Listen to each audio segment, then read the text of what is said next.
Speaking to Bloomberg, the MP for East Dunbartonshire claimed British public opinion was shifting in favour of having a second referendum on the Brexit deal reached at the end of the negotiations with Brussels.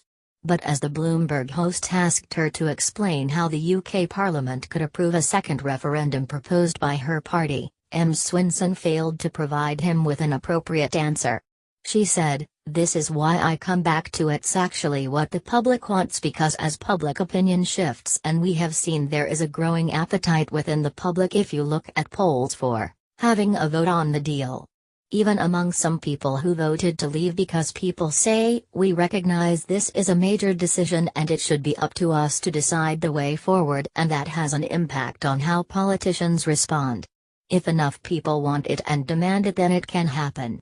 As Liberal Democrats, we just launched the biggest ever campaign outside of the election times to build the momentum for having that public vote on the deal, which I think is crucial if we were to move forward as a country together on this." Getty Bloomberg Brexit News. Lib Dems MP fails to explain how Parliament could approve a second EU referendum ever since the historic vote to leave the EU. Some Europhiles in the UK have insisted there should be another national poll on the final deal, but repeated legal challenges have failed to halt the process and, so far, only the flagging Lib Dems under Vince Cable have formally backed the idea. King's College London's Professor Anand Menon, director of the UK in a Changing Europe research group, said a second Brexit referendum was now highly unlikely. He told Express.co.uk, "It's very, very hard to see how we get from where we are now to a second referendum.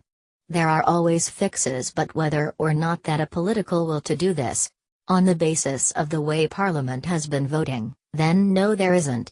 Remainers have been pinning their hopes on the meaningful vote MPs secured on Theresa May's final deal with the EU.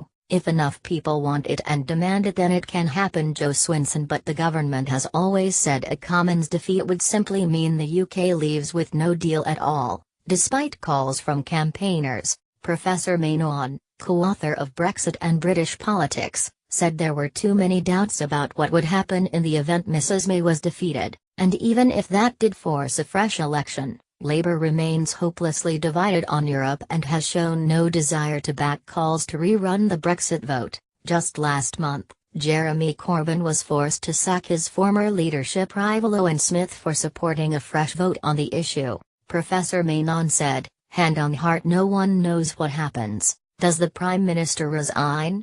That's not certain. Is there a general election? If we have a general election, do Labour campaign on staying in? That's not certain either."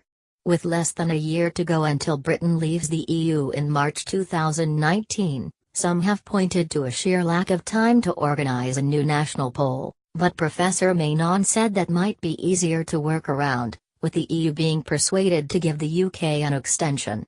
He said, "They'd be hard-pressed to say no. On the time issue, you probably need about 6 months from when you legislate to do it to when you have it. You can't do a referendum on the back of an envelope."